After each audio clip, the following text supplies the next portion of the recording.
কেউ কথা রাখেনি রাজ্য। এই অভিযোগ তুলে ফের পূর্ণ কর্মবিরতিতে গেলেন জুনিয়র ডাক্তাররা।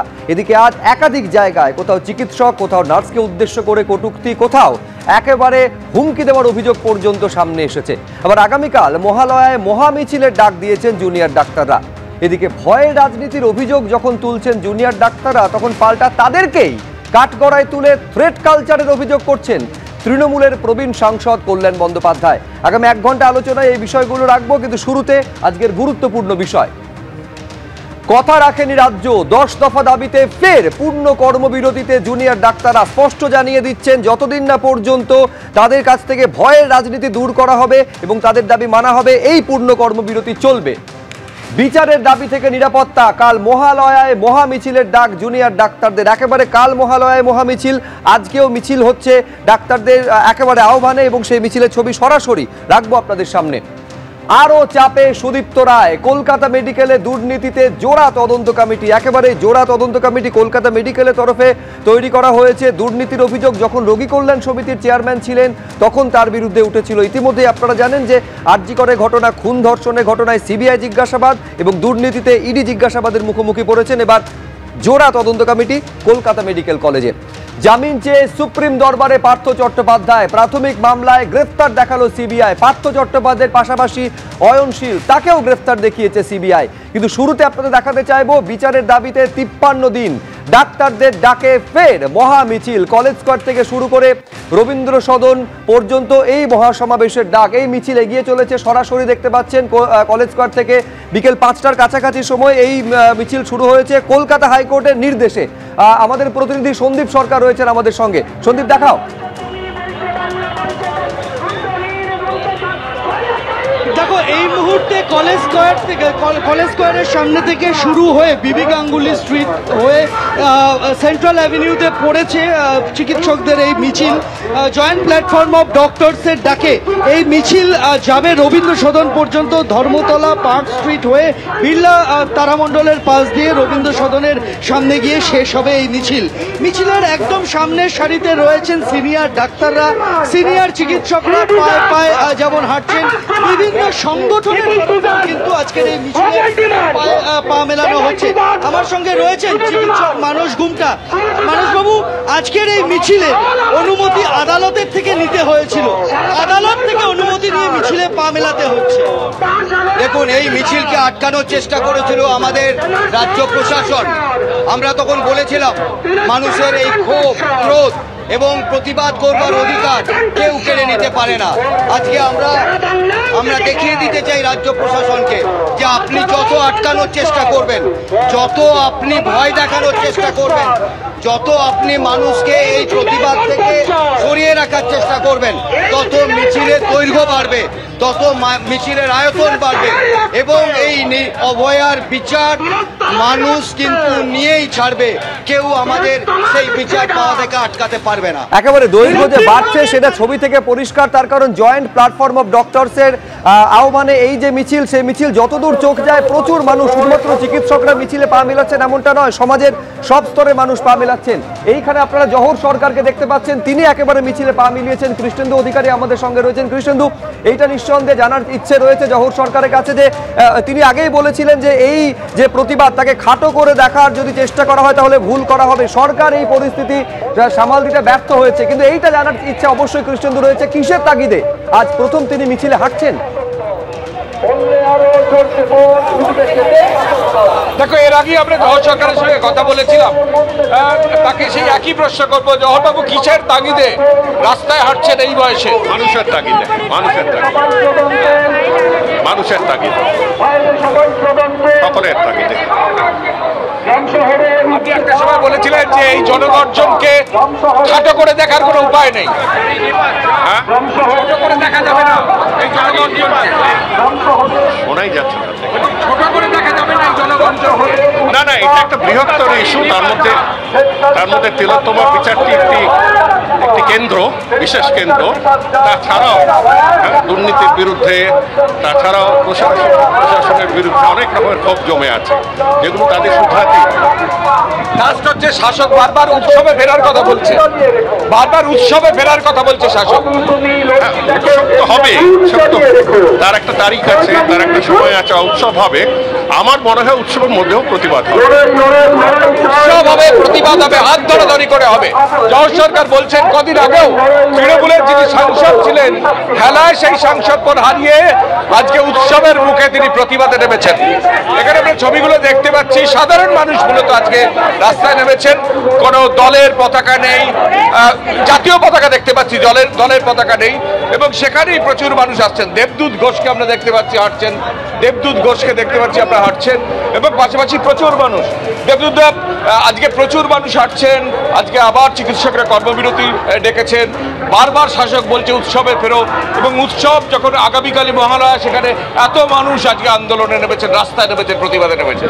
আসলে মানুষের মনটা তো উৎসব করার জন্য তৈরি নয়। সাধারণ মানুষ ক্ষিপ্ত, বিক্ষিপ্ত, ক্ষুব্ধ হয়ে রয়েছেন যে দীর্ঘদিন ধরে স্বাস্থ্য পরিষেবায় যে কেলেঙ্কারিগুলো ঘটেছে, সাদা কাতা জমা দিয়ে যারা পাশ করে গেছেন তারা কেমন ডাক্তারি করবেন। তার মধ্যে একটা স্ফুলিঙ্গের কাজ করেছে হচ্ছে তিলোত্তমার বিষয়টি, তার মৃত্যু এবং ধর্ষণের ঘটনা। সেই ঘটনাতেও কারা কাজটা করলো এখনো আইডেন্টিফাইড হয়নি, কারা প্রশ্রয় দিল বা এই যে প্রমাণগুলো ছিল কারা লোপাট করলো, সেগুলো কিন্তু একটাও আইডেন্টিফাইড হয়নি।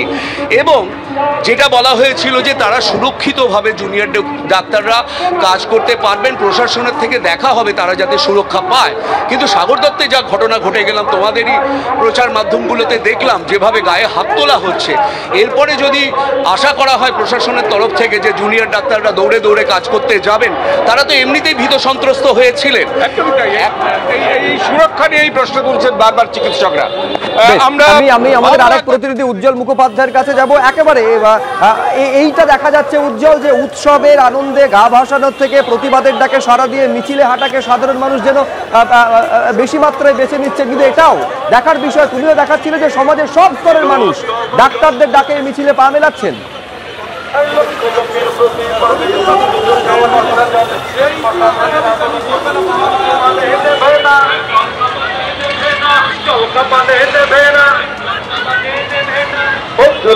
এই ছবি আপনারা সরাসরি দেখছেন, উজ্জ্বল মুখোপাধ্যায় আমাদের প্রতিনিধি রয়েছেন।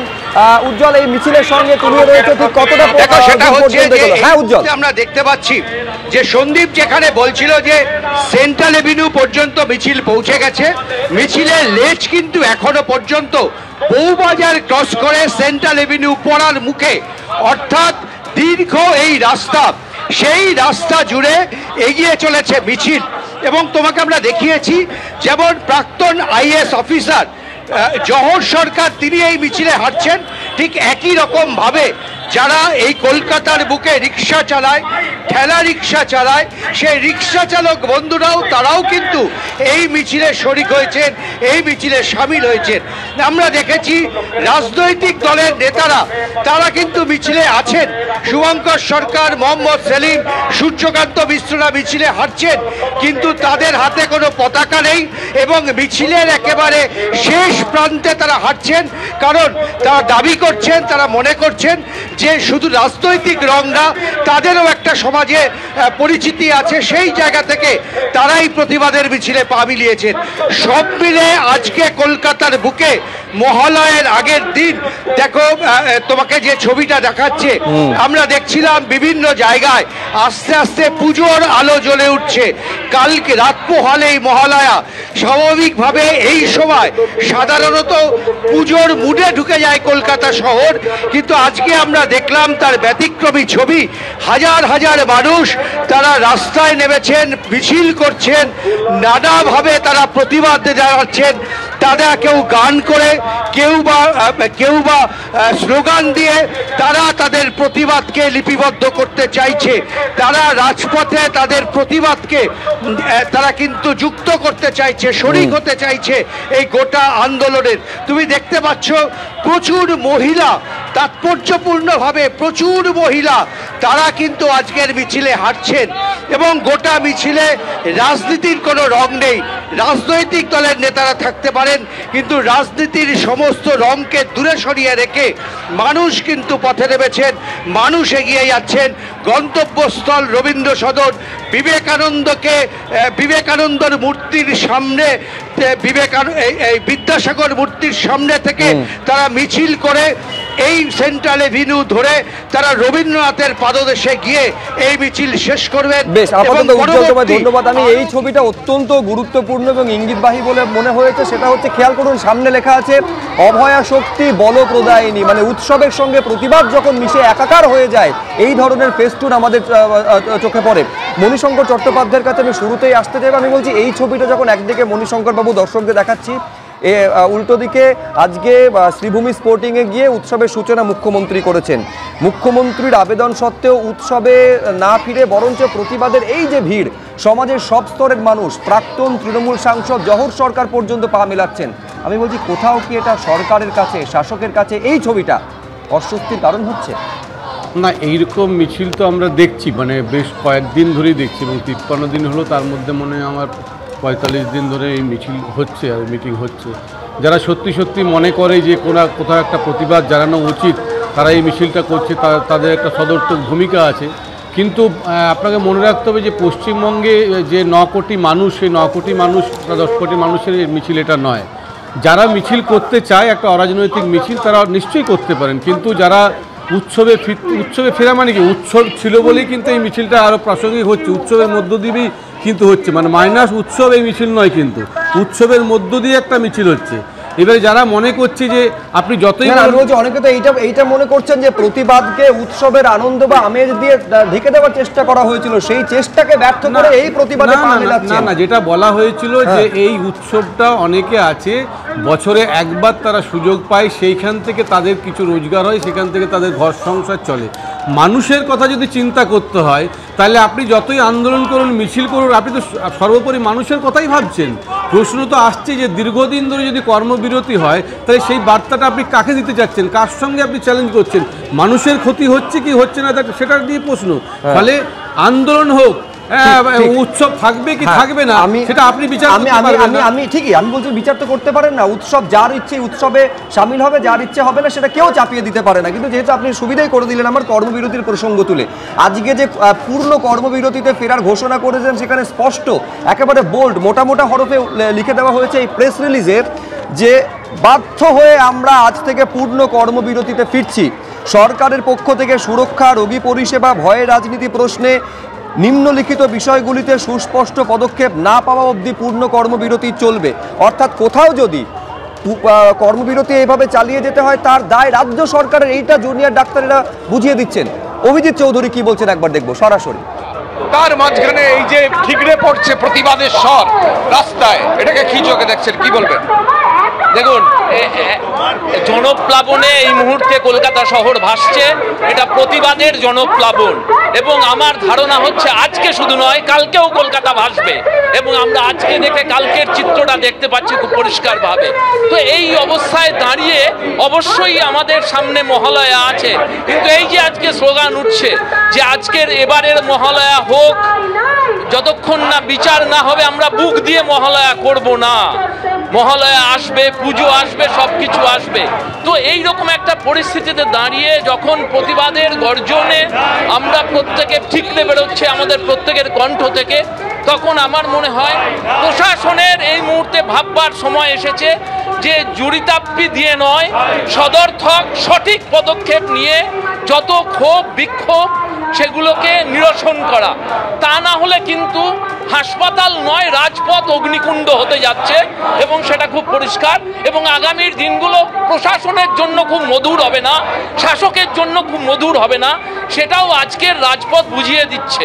আমি অঙ্কন দত্তের কাছে আসবো। এই যে আজ থেকে পূর্ণ কর্মবিরতিতে যাচ্ছেন জুনিয়র ডাক্তাররা, আচ্ছা কুণাল ঘোষ তিনি বলছেন যে যারা কর্মবিরতিতে যাচ্ছেন কাদের বুদ্ধিতে, কার পরামর্শ, কারা চাইছে এই পরিবেশ তৈরি করতে, এই প্রশ্ন করছেন কুণাল ঘোষ। অঙ্কন কারোর নির্দিষ্ট করে নাম কুণাল ঘোষ করেননি, কিন্তু ইঙ্গিতটা স্পষ্ট যে এই যে জুনিয়র ডাক্তাররা কর্মবিরতিতে যাচ্ছেন বিশেষ কেউ বা কোনো দল হয়তো বা কোনো গোষ্ঠী হয়তো তাদের পরামর্শ দিচ্ছে, তাদের কার্যত পরামর্শ দিচ্ছে।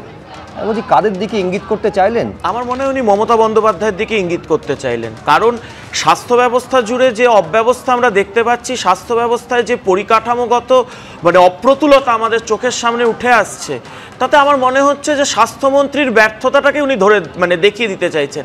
কারণ দেখুন, আমরা তো একের পর এক হাসপাতালের এই দৃশ্য দেখতে পাচ্ছি। পরিকাঠামো নেই, বেড নেই। কালকে দাঁড়িয়ে রাজ্যের পক্ষ থেকে আইনজীবী বলছেন যে সাগর দত্ত হাসপাতালে মারা গেছেন কারণ বেড নেই। তা বেড নেই, এই গাফিলতিটা কার, এই ব্যর্থতাটা কার? যখন সেই সাগর দত্ত হাসপাতালে 26 কোটি টাকা কোভিডের আগে এবং পরে কেন্দ্রের নরেন্দ্র মোদী সরকার পৌঁছে দিয়েছে পরিকাঠামোগত উন্নয়নের জন্য। গতকাল স্টেটের যেটা মন্তব্য ছিল রাকেশ দ্বিবেদী, সেটা হচ্ছে no doctor attended, no bed provided. এইটা ছিল বক্তব্য। আমি বলছি যে no bed provided. Bed provide করবে কে? বেড প্রোভাইড করার জন্য তো বেডের সিস্টেম থাকতে হয়, পরিকাঠামো থাকতে হয়। সেই পরিকাঠামো সাগর দত্তে গিয়ে আপনি দেখুন নেই। আজকে বাঁকুড়া থেকে একজন রোগীকে ডাইরেক্ট কোনো কিছু না বলে সাগর দত্তে রেফার করে দেওয়া হলো। কিসের জন্য বলুন তো? সাগর দত্তের এবং চিকিৎসকদেরকে কালিমালিপ্ত করার জন্য, যখন জানা আছে যে সাগর দত্তে পর্যাপ্ত পরিকাঠামো নেই।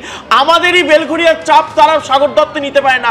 আসলে এই কর্মবিরতিটাতে দেখুন, কর্মবিরতিতে না জুনিয়র ডাক্তারদের সহমত আছে, না তারা ইচ্ছা করে খুশি মনে করছে, না কোনো নাগরিক মেনে নিচ্ছে।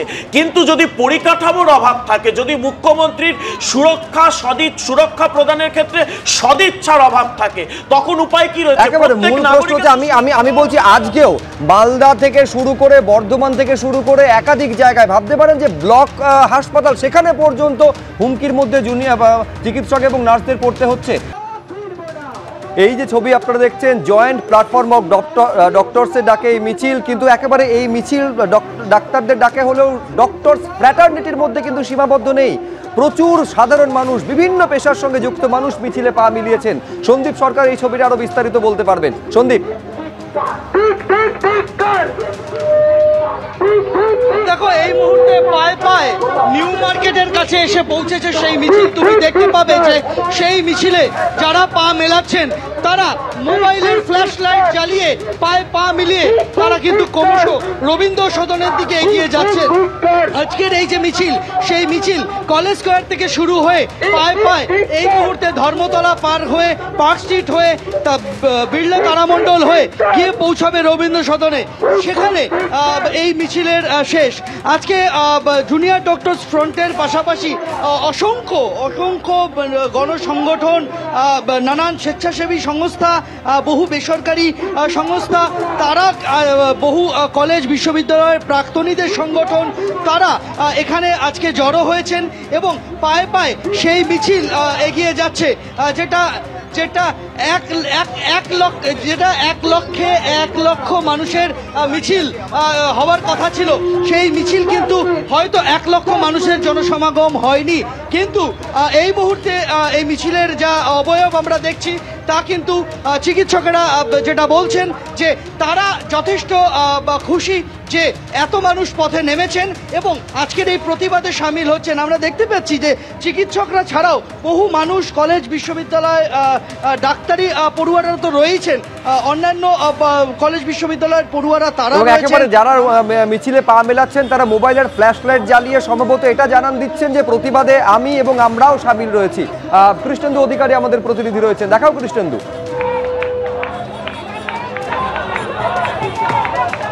দেখো, রাত পোহালে মহালয়া কিন্তু কলকাতার ধর্মতলার যে ডরিনা ক্রসিং কিংবা সন্দীপ বলছিল নিউ মার্কেট, সেই এলাকা কার্যত প্রতিবাদীদের দখলে। এই কারণেই যে পুরো ধর্মতলা শুধুমাত্র সাধারণ মানুষ তারা আজকে প্রতিবাদে সামিল হয়েছেন। একেবারে এই যে মিছিল আমি আবার বলছি, জয়েন্ট প্ল্যাটফর্ম অফ ডক্টরসের ডাকে মিছিল, কিন্তু মিছিলটা শুধুমাত্র ডক্টরস ফ্র্যাটার্নিটি, ডাক্তারদের মধ্যে সীমাবদ্ধ নেই। প্রচুর মানুষ পা মিলিয়েছেন এবং প্রতিবাদ যেভাবে জোরালো হচ্ছে, অনেকে বলছেন জোরালো প্রতিবাদ সবসময় শাসকের চক্ষুশূল হয়ে থাকে। এবারেও তার ব্যতিক্রম হয়নি। কল্যাণ বন্দ্যোপাধ্যায়, প্রবীণ তৃণমূল সাংসদ, তিনি থ্রেট কালচার কর্মবিরতি করে জুনিয়র ডাক্তাররা তারা জারি রেখেছেন, এইটা বলছেন। ঘটনাচক্রে আরজিকর কাণ্ডে থ্রেট কালচার নিয়ে যে অভিযোগ, তার রিপোর্ট আজকে অধ্যক্ষের কাছে জমা পড়েছে। কিন্তু থ্রেট কালচার জুনিয়র ডাক্তাররা করছেন এই বলে তাদের নিশানা কিভাবে কল্যাণ বন্দ্যোপাধ্যায় করেছেন দেখুন। কল্যাণদা, আবার কর্মবিরতি চিকিৎসকরা আজকেই ঘোষণা করেছেন। ডাক্তারবাবুরা শুভবুদ্ধি সম্পন্ন মানুষ, তাদের চেতনাবোধ থেকে যে যা মনে হচ্ছে তাই করুক। এতদিন তো জানতাম ডাক্তাররা মানুষদের সেবার জন্য কাজ করে। অবশ্যই চিন্তা ভাবনাগুলো আস্তে আস্তে অনেক সরে গেছিল, কারণ ডাক্তাররা এমনিতেই শহর কেন্দ্রিক ডাক্তার হয়েছেন এখনো। এই ডাক্তারদের এই কর্মবিরতি না কাজ করা, সেটা কতটা তাদের অধিকারের ব্যাপার সে নিয়ে প্রশ্ন আছে। ভারতীয় সংবিধানের 21 নম্বর ধারাকে লঙ্ঘন করা হচ্ছে। আমার মনে হয় না যে কোনো কেউ প্রেসার দিয়ে সুপ্রিম কোর্টকে তাদের রাস্তায় আনতে পারবে। যে দাবি তারা করছেন তাদের নিরাপত্তা, সেইটা এই ঘটনার, এই মর্মান্তিক ঘটনার 55 দিন পরেও সুরাহা হলো না কেন? সেটার জন্য তো সুপ্রিম কোর্টে তো গতকাল তো সমস্ত কিছু উঠেছে, তাদের উকিলরাও তো রয়েছে, তারা তো কথা বলেছে। সুপ্রিম কোর্ট তো 31শে অক্টোবর পর্যন্ত টাইম এক্সটেন্ড করেছে। তা একটা জায়গায় তো বিশ্বাস রাখতে হবে। মাঝে কতদিন ধরে, 15 দিন ধরে, 10-15 দিন ধরে কেমন ফ্লাড হয়েছে সেটাও তো দেখতে হবে। মানুষকে দেখাটা বড় না শুধু নিজস্ব সিকিউরিটিটা বড়? থ্রেট কালচার, বারবার বলছে ভয়ের পরিবেশের যে তারাই হয়। এটা তো থ্রেট কালচার। কোনটা? This is also threat culture. আমার 10টা দফে আমি না মানলে আমি মানুষকে সেবা করবো না, এটাও তো থ্রেট কালচার। আর থ্রেট দিয়ে সরকার পাল্টানো যায় না। আরে মানুষ যদি ওরাই যদি মানুষ সব মানুষকে দেখে রাখতো, তাহলে আজকের মুখ্যমন্ত্রী ওই ডাক্তারদের থেকে হতো, অন্য কেউ মুখ্যমন্ত্রী হতো। কিন্তু আমি ঘোমটার আড়ালে রাজনীতি করি না, ওরা ঘোমটার আড়ালে রাজনীতি করছে। এক একজন তো কেউ সিপিএম এর লোক আছে, কেউ ডিএস এর লোক আছে, কত কি লোক আছে। আমাকে পতাকার বাইরে ছেড়ে দিলেও আমার বুকের মধ্যে রাজনীতির কথাবার্তা থাকবেই। ফ্ল্যাগবিহীনও রাজনীতি করা যায়, এটা হচ্ছে ফ্ল্যাগবিহীন রাজনীতি। চাপ দিয়ে সুপ্রিম কোর্ট থেকে অর্ডার পাওয়া যায় না, 1 নম্বর। আর চাপ দিয়ে সরকার বদল করা যায় না।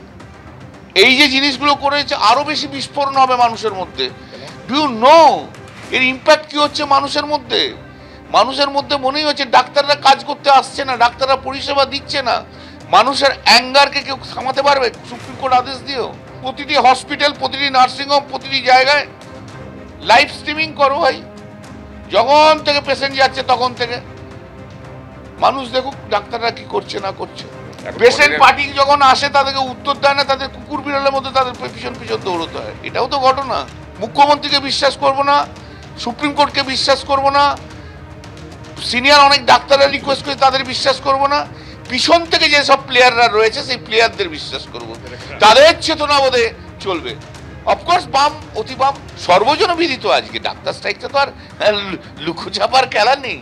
আজকে স্ট্রাইকটা করে 2 দিনের মধ্যে 14ই আগস্টের ক্রাউডটা ডাক্তারদের একটু করে দিতে বলো, যে মানুষ ওদের সঙ্গে আছে।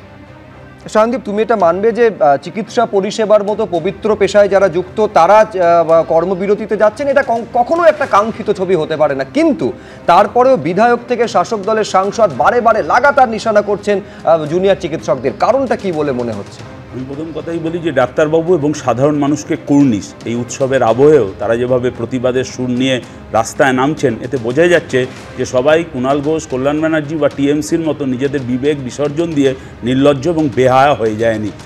জহর সরকারের মতন মানুষও এখন আছে এবং সাধারণ মানুষও এখন রয়েছে। আচ্ছা, শাসকের রোশানলে এই কর্মবিরতি, আচ্ছা এই যে সাগর দত্ত হাসপাতালে 2 দিন আগে ডাক্তারদের পেটানোর উৎসব চললো, আরজিকর হাসপাতালের মতন রাজ্যের অন্যান্য হাসপাতালে থ্রেট কালচার চলছে যে এখানেও আরজিকর ঘটিয়ে দেওয়া হবে। সুপ্রিম কোর্ট বলার পরও 50% নিরাপত্তার ব্যবস্থা এখনও রাজ্য সরকার কায়েম করতে পারেনি। মাত্র 26% সিসিটিভি ইনস্টল হয়েছে। ওই আরজি করে খুন, ধর্ষণ, প্রমাণ লোপাটের সঙ্গে যে 7টা কুলাঙ্গার যুক্ত, তারা এখন বহাল তবিয়তে সরকারি হাসপাতালে চাকরি করে যাচ্ছে। তারপরেও আপনারা মনে করেন যে ডাক্তারদের কর্মবিরতি করাটা অন্যায়? ডাক্তারদের তো আজকে এটা ভয়ঙ্কর। গতকাল সুপ্রিম কোর্টে যেভাবে দাঁড়িয়ে রাজ্যের সরকার তার আইনজীবী ডাক্তারবাবুদের মানুষের মৃত্যুর জন্য দায়ী করছেন, এটা তো সাধারণ মানুষকে ডাক্তারদের বিরুদ্ধে আরো খেপিয়ে দেওয়ার পরিকল্পনা, যে ভাষায় কল্যাণ ব্যানার্জি বললেন।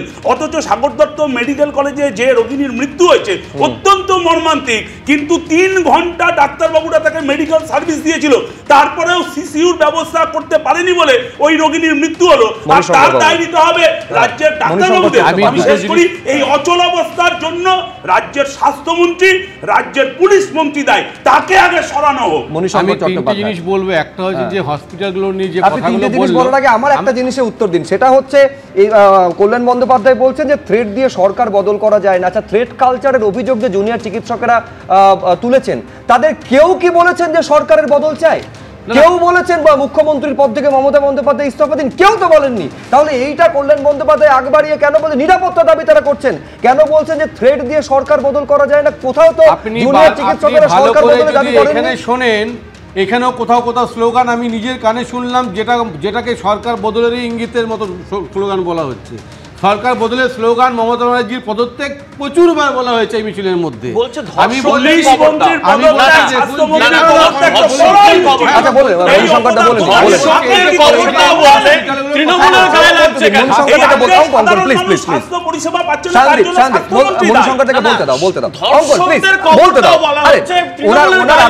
শোনো একটু প্লিজ।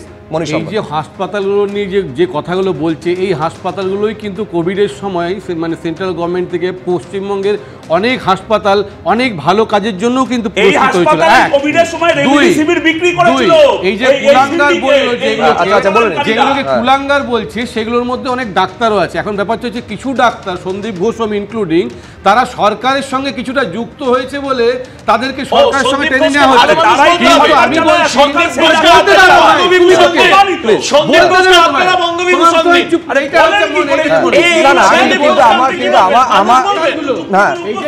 কিন্তু আমার প্রশ্ন এখানে অবশ্যই থাকবে যে হুমায়ুন কবিরের মতন তৃণমূল বিধায়ক যখন লাগাতার নিশানা করে থাকেন, তারপরেও যখন কোনো ব্যবস্থা নেওয়া হয় না, তার মানে কি কোথাও একটা প্রচ্ছন্ন সমর্থন এই বক্তব্যের পেছনে থাকে শাসক দলের? আমি একটা ছোট্ট বিরতিতে যাব, বিরতির পর আমি শীর্ষেন্দু সিনহা রায়ের কাছে এই প্রশ্নে আসতে চাইবো যে যেখানে কল্যাণ বন্দ্যোপাধ্যায় বলছেন যে সংবিধানের 21 নম্বর ধারাকে ভায়োলেট করছে, অর্থাৎ এই যে কর্মবিরতি সেটাকে আইনজীবী প্রবীণ তৃণমূল সাংসদ তিনি একেবারে অসাংবিধানিক বলছেন।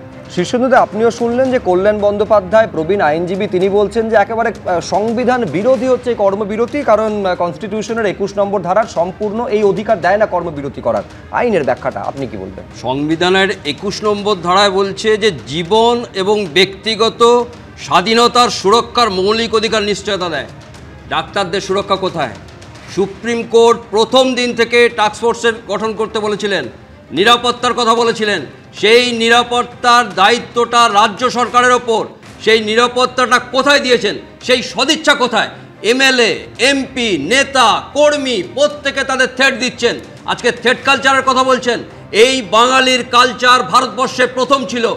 আমরা তো এই প্রথম শুনছি যে থ্রেট কালচার। থ্রেট কালচার কারা দিচ্ছে? রাজ্য সরকারের সদিচ্ছা যদি সত্যি থাকতো ডাক্তাররা এরকম করতেন না।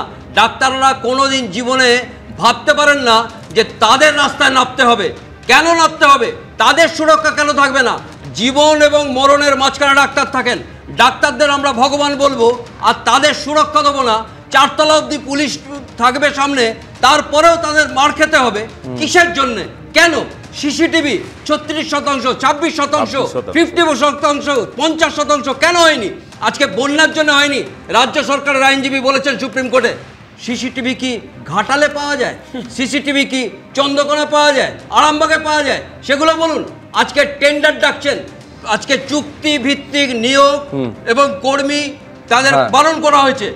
পুলিশকে বলা হয়েছে আউটপোস্ট কিসের জন্য করা হয়েছে? একটাই কথা বলছি, যদি মুখ্যমন্ত্রীর সদিচ্ছা থাকতো যে এই সমস্যাকে সমাধান করবেন, তাহলে আজকে ওনাকে আপনি কোনো হাসপাতালে দেখতে পারতেন স্বাস্থ্যমন্ত্রী হিসেবে মানে বিষয়গুলিকে পর্যবেক্ষণ করতে। কিন্তু না, মুখ্যমন্ত্রী চলে গেছেন সুজিত বসুর শ্রীভূমির পুজো উদ্বোধন করতে। মুখ্যমন্ত্রীর মনে উৎসবের ছোঁয়া লাগতে পারে, কিন্তু মানুষ আজকে প্রতিবাদেই আছে। আমি বলছি অঙ্কন সদিচ্ছার কথা বলছে। আমি শুধু এই যে কর্মবিরতি 10 নম্বর পয়েন্ট থেকে যেখানে বলা হচ্ছে জুনিয়র ডাক্তারদের তরফে ওয়েস্ট বেঙ্গল মেডিকেল কাউন্সিল এবং হেলথ রিক্রুটমেন্ট বোর্ডের অভ্যন্তরে ব্যাপক দুর্নীতিতে তদন্ত করতে হবে।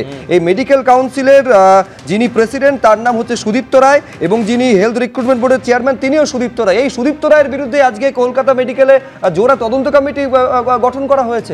একাধিক দুর্নীতির অভিযোগ। যে এই যতগুলো লোককে তার মধ্যে বেশিরভাগ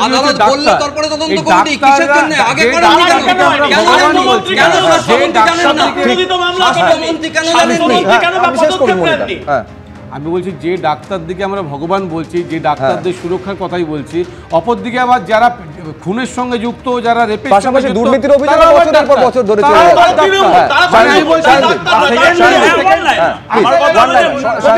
কথাতেই তো ডাক্তারবাবুরা মিটিং করে কর্মবিরতি থেকে উইথড্র করলো, কিন্তু তারপর বুঝলো যে মুখ্যমন্ত্রীর এই ভাষণটা পুরোটাই অন্তঃসার শূন্য, ধাপ্পা, অশ্বনিম্ব প্রসব। তাই বাধ্য হয়ে ডাক্তারদের আবার কর্মবিরতি যেতে হয়েছে। এর জন্য দায়ী আবার এইবার আমাদের নজর থাকবে এই 10 দফা দাবির প্রেক্ষিতে রাজ্য সরকারের পদক্ষেপ কত দ্রুত এবং কোন দিকে যায়। আপাতত এই পর্যন্ত।